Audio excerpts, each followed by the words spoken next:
I usually don't do this, but I must.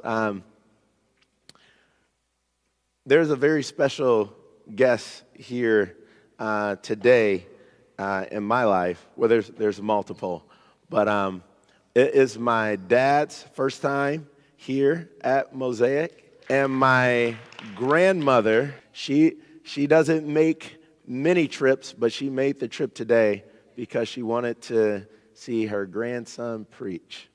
And so, Grandma, I love you. I thank God for you.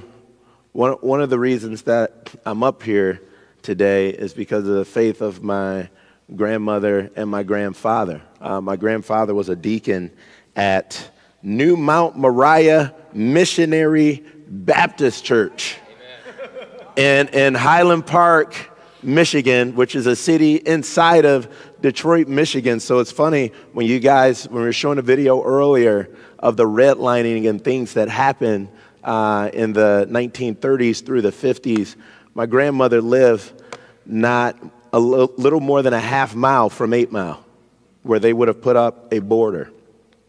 And so she's lived through those systemic things that we're talking about. She's lived through, the racism in America. She grew up down in Georgia, in an area that she grew up as this wasn't on script. This wasn't on script.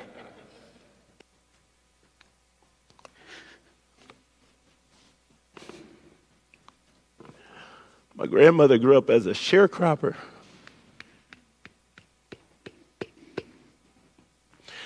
I had to live with a slop jar.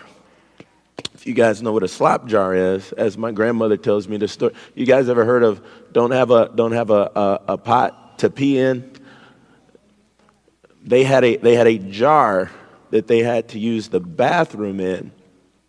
And it was the responsibility of the children, as I was told, thank God I wasn't born at this time, to dump that out in the mornings, right? And so she lived through the impacts of intense racial inequity and the financial impacts that they had on particularly black families at the time.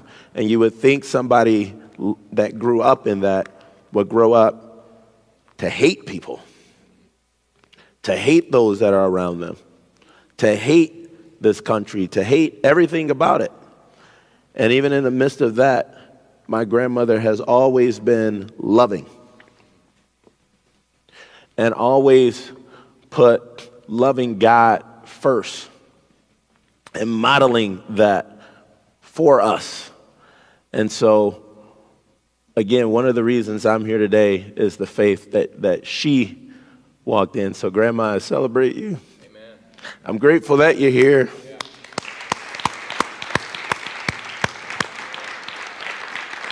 I applaud you.